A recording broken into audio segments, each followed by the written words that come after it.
Howdy y'all, thank you for joining us today for this unboxing of Maracaibo. It is a game by Alexander Pfister. Not really sure how to describe what type of game this is. It does look like you just basically choose to sail around and make ports and turn stuff into ports and stuff.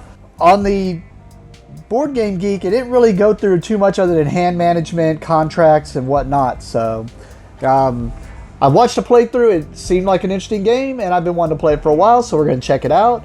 It is a game that can be soloable for 1 to 4 players for ages 12 plus. It takes about 30 minutes per player.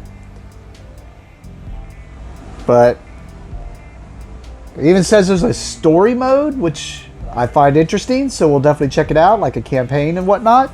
And from what I understand, on the campaign, you can play with other players and whatnot. So, I mean, it's not just a solo. So, let's go ahead and check this out, see what's up. You can kind of see what it'll look like sideways on your shelf. All right.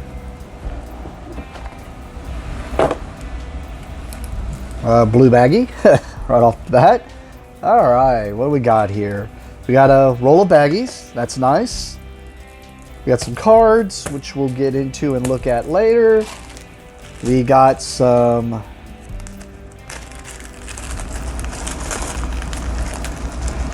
various different things here. Oh, yeah, it kind of makes sense from what I saw. So you're going to have a ship for your color, and it's going to be going around on the board. And then you're going to be leaving people behind or putting people on certain ports to where that port is more desirable for you to want to land on. And I can kind of give an explanation of the game a little bit once I get to the board.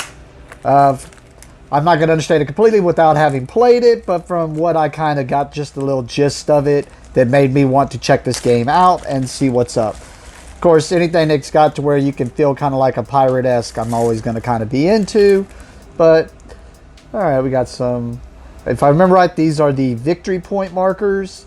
You got some more cubes. These, from what I understand, are, you're going to be putting down influence for certain nations. Like one is Spain, one is France, and one is the English.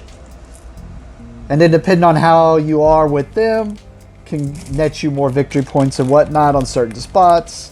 So it is a victory point game. What's in here?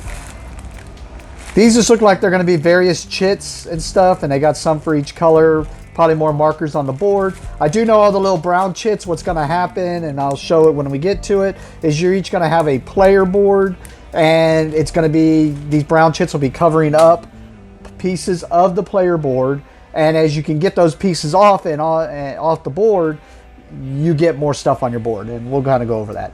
All right, so we got the rule book here. Feels pretty thick. You got the setup, gameplay. Looks like a ton of examples, which is always cool. So, I mean, final scoring's right in the middle. So the rest of this is probably all explanations and just deeper into how each thing works. So that's kind of cool. And then probably the story mode thing they were talking about. Yeah, career mode, stories, legacy. Legacy, sounds interesting. We'll have to look at that. If there's 4 of these, I'm going to assume these are the player aids. Yep. So you got player aids here. They are kind of a flimsy card stock, but kind of let you know the turn structure, the combat, how the cards work. Because from what I understand, this game is very card driven.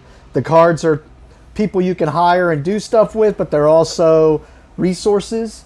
So, all right.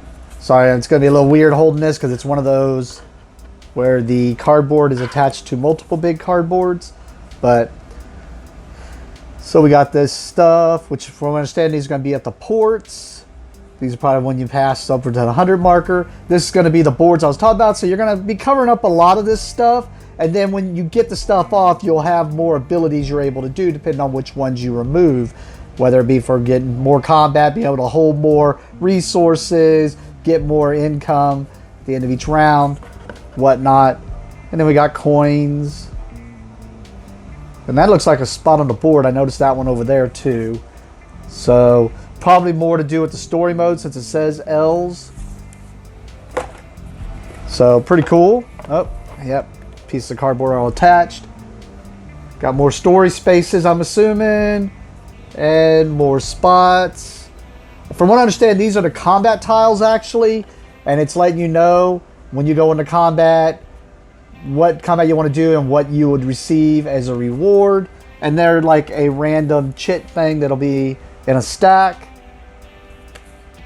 Quests. I believe these are quests if I remember right. Like if you can bring this stuff, then you get rewarded for being the first one to complete those quests on the board. More player things with coins.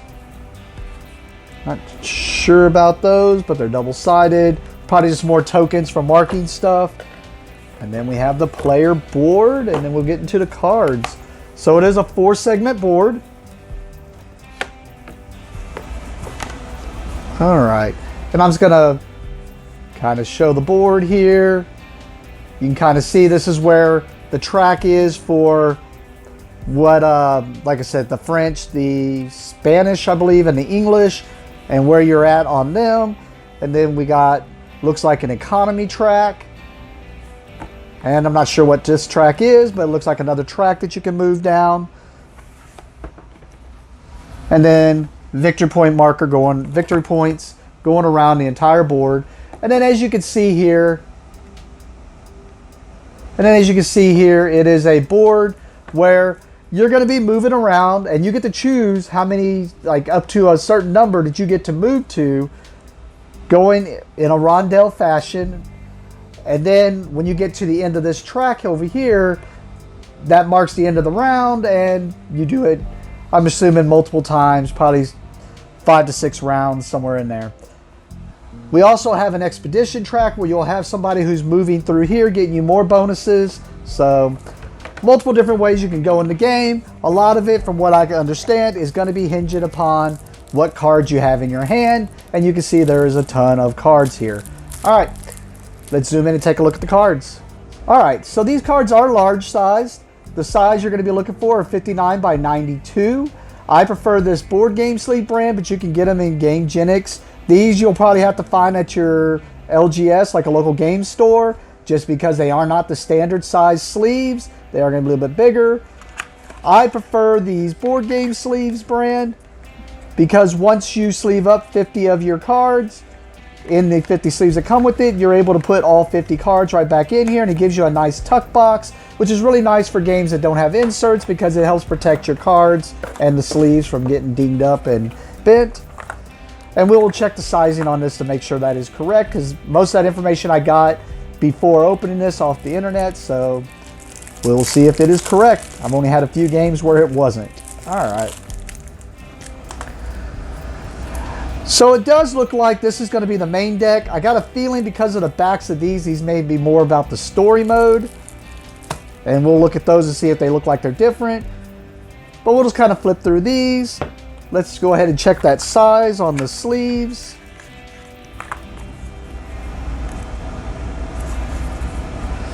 So it's a little loose fit.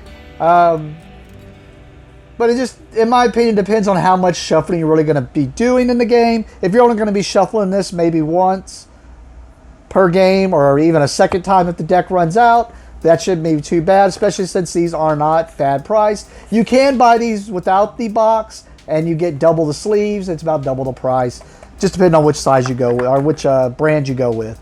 But it is a little bit of a loose fit there, and you are going to need, I believe I saw 265 if you want to sleeve up all the cards. All right. But for the most part, I like the artwork here. It looks like these are all people that you can either use these as resources, from what I understand, in a way, or they are people you can hire onto your ship. So that's where the hand management comes in, is what do you keep in your hand so that you can use it as a resource, and what do you add to your ship so that you get extra bonuses from that person being a member of your crew. So, and from what I understand, you can cycle through your hand pretty fast in this game to look for the desirable cards and desirable what you want to be able to do in the game.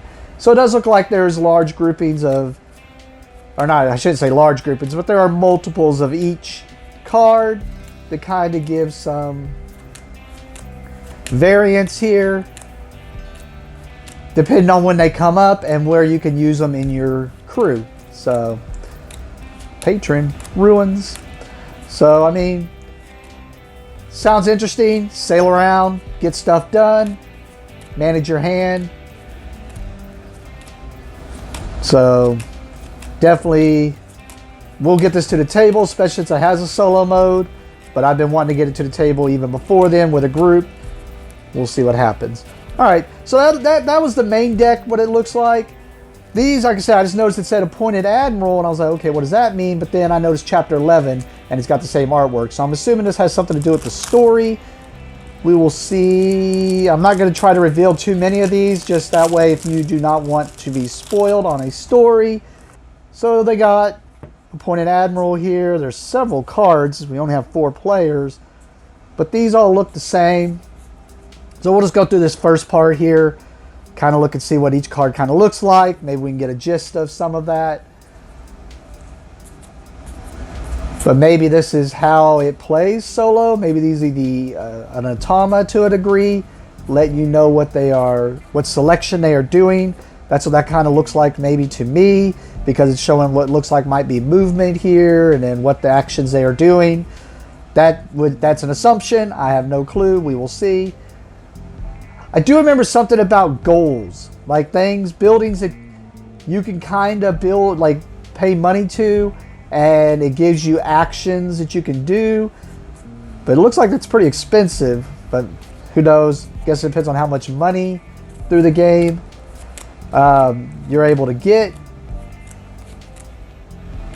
Maybe this is just more cards that go to this main deck. And maybe shouldn't have made assumptions. Because like these look the same. I don't see anything on the card that denotes that it should be somewhere else. Here's the resources I was talking about where the card could be worth something. Yeah, but maybe these just always get added to the deck. But we'll check it out. So I'm going to show them since they are others. I do like this artwork a lot. I like the idea that the cards are multi-use, and to me that could, just depending on when you get that said card, could make a different selection on when you get it in the game. Like last time I used this guy to hire him for my crew, but now I need them for said resource or whatnot. Alright, so I said we wouldn't go through every single card. We're just going to kind of look at the backs of these now and just see if maybe that was just another stack going to said deck. Oh my goodness. If I can get it open. Yeah, like these look like, okay, chapter 1, chapter 2. So I'm assuming that was just more to go to the main deck to make the deck bigger. And then that was just, probably that story thing. And then here's the campaign story mode, because it's like, looks like chapter 1 to chapter 11. And you can kind of see it tells you to go read certain numbers. I'll just show you the chapter 1. So it tells you certain things here. Tells you to go read certain story points. So, and all these are numbered on the bottom, which is what I was looking for here, and I didn't see that. So, oh, it says right here, solo play. Yep. Hey, maybe if I would just notice stuff and read. Yep. Looks cool. Sorry that was a little bit longer and jumbled around since looking at the game for the first time myself. We will get it to the table. Thank you for joining us and have a great day.